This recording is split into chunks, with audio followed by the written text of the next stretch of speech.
Ironically, I began this journey as an economist. My background's in economics and business, and that sounds ironic to most people because they think of the economy meaning money, but the economy is actually a way of meeting your needs.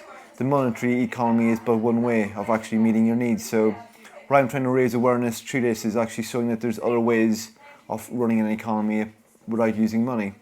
And then I happened to move into the organic food industry after finishing my studies and went on to set up a project called Free Economy, which is about moving beyond formal exchange to what I call a paid forward basis.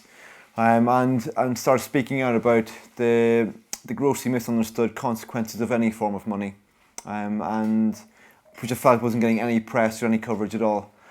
And but felt hypocritical for speaking out about it and not living it myself. So in 2008, I began what was a one-year experiment to live without money, see how it felt as a person, see what my relationships with the land and with people were like after. And it's almost been 3 years now.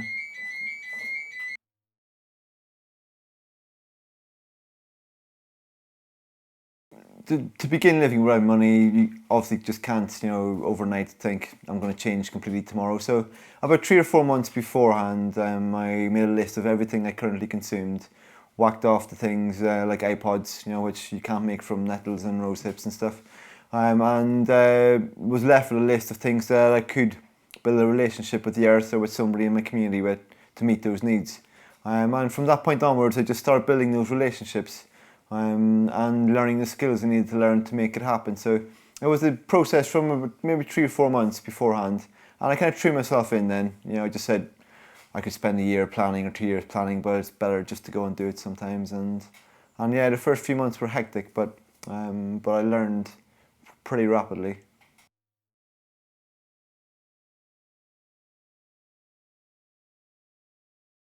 Since I began living without money, there has been a surge of people who have began doing it in their own ways, and it's always slightly different. But yeah, I started. There was maybe 2 or 3 of us around the world doing it. Now I'm well into double figures. I think maybe even triple. Um, and but what Free Economy, my main project, is about allowing people to diversify their own economy. So any ecological system is based around diversity. And what I'm telling people is that if there was a crash overnight, if the currency was devalued, for example, then your security is in your diversity. So what Free Economy is about allowing people a way of meeting their needs, some of their needs, in a way that isn't reliant on money. That even if things did go a bit pear-shaped, they could still manage to survive and stuff, and actually bring the community together. So that's what Free Economy is really trying to do: is diversify people's own personal economies. So when you sign up in Free Economy, you suddenly get introduced to this wide group of people in your local community, all of who've got different skills. And so, for example, if your bike breaks one evening, you just go on, you search for bike mechanic from a pre-listed bunch of skills, and it shows you up the nearest bike mechanic to your front doorstep who's willing to come along, who's willing to show you the skills for free and do the job. And usually what happens is people make dinner together, a new friendship's been made. So it's all about creating win-win-win situations, and the modern economy is about win-lose. And what we're trying to do is show that it can be win-win-win.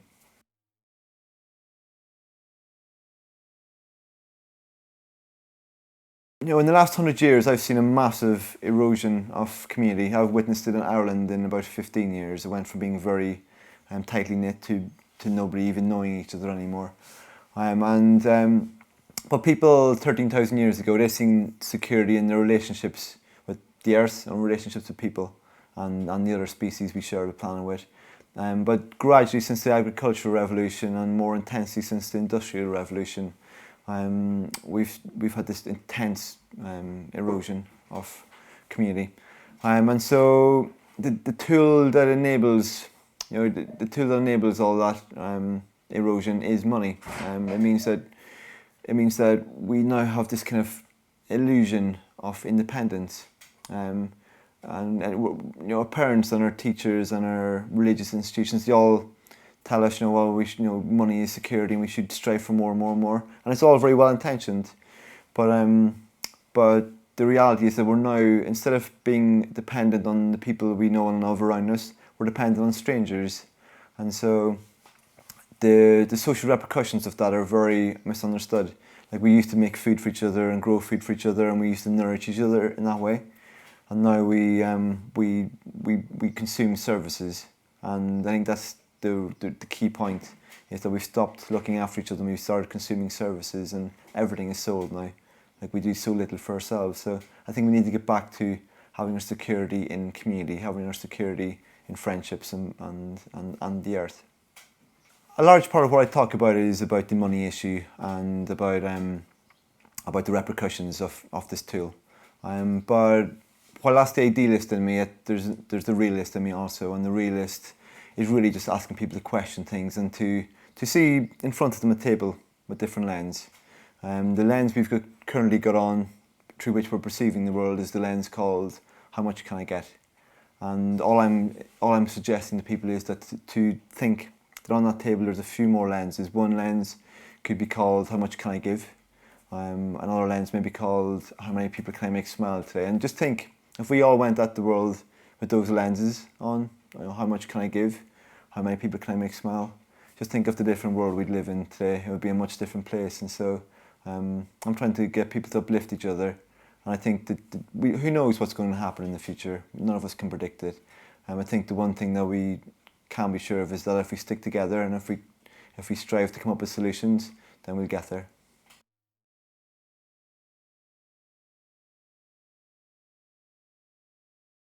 The idealist in me would love us to return to a world where we evolved beyond needing money, even beyond the need for formal exchange. That's my ideal, and I've experienced that in my life, and I see how beautiful that could be. I don't for a second believe that humanity is anywhere close to taking that path. And so the realist in me is kind of been trying to be very supportive of organisations and people who are trying to come up with alternative currencies, and just actually questioning the whole concept of money. So I spend some of my time supporting those organisations. The problem I find is I see some of them very fundamentally flawed, and I struggle to get past those points. I see them as being better, but still not leading to sustainability. We often talk about being more sustainable. We very rarely ask the question what it is to be sustainable. Like, it's not just enough to be more sustainable. We have to actually become sustainable.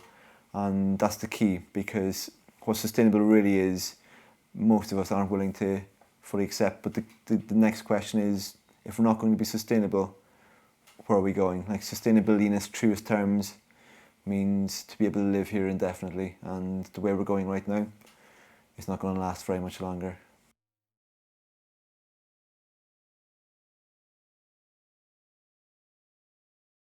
Back in 2007, I was looking at lots of the issues in the world that we're looking at, like deforestation and environmental destruction and the massacring of the oceans and factory farming and so on, and wondering which of these things to devote my life to. They all seem so big and so important, and I actually realised that they're not all separate things. They're all symptoms of a deeper root cause, and that is our disconnection from what we consume. So over the last 10,000 years, but specifically again the last 100 years, the degrees of separation between the consumer and the consumed just keep increasing, which is a global marketeer's dream. Like the consumer in America who buys the trainers, or never actually sees the workers that create those trainers. When we drink water from a tap, we don't see the revolutions of pee and poo and chemicals that go into our water supply. We don't get to see the supply chains, and that's critical, because when we don't see those things, we can't empathise with the people, and we can't have a respect for the earth, because we don't see the damage being done. And so for me, a large part of the environmental and ecological destruction we're seeing right now comes down to this tool we call money. It separates us from what we consume, meaning that we do whatever we want with it, because we don't even know what we're doing anymore. And I find that this is what people involved in alternative currencies and complementary currencies are missing, is that it still doesn't solve the problem of being reconnected. Any currency is going to have that problem, And obviously the more localised we can make it, the better, but I've yet to see a 100% localised currency. It's always a complementary thing, still reliant for 90% or 95% of its needs from the bigger, global, more ugly economy. And so I've yet to see those questions being answered.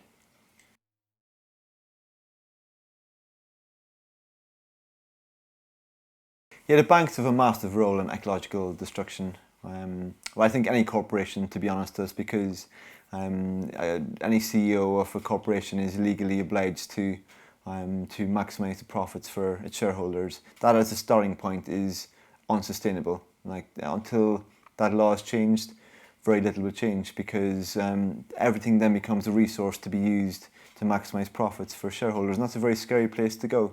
And the banks are, they're corporations that the only reason they're doing what they do from Monday to Friday is to make money, and so they will do that by whatever means they can, and the repercussions of that, incredible. It's so until we really look at until we really highlight those issues, about the inherent unsustainability of the modern money system, it's like we're on a road to doom. We're completely deluded to think that we can continue with the current monetary system and get away with it. It may survive for this generation. It may not even survive this generation. But what are we building for our kids? And so I think that the whole banking industry needs to be completely reviewed. I think the monetary system as it is, I'd love to see it gone completely, but it's a transition thing. And what I'd love us to evolve to not needing it, whether it be 500 years or 1,000 years. I think there's a role for a transitionary period in which money gets to a far more democratic, far more healthy state.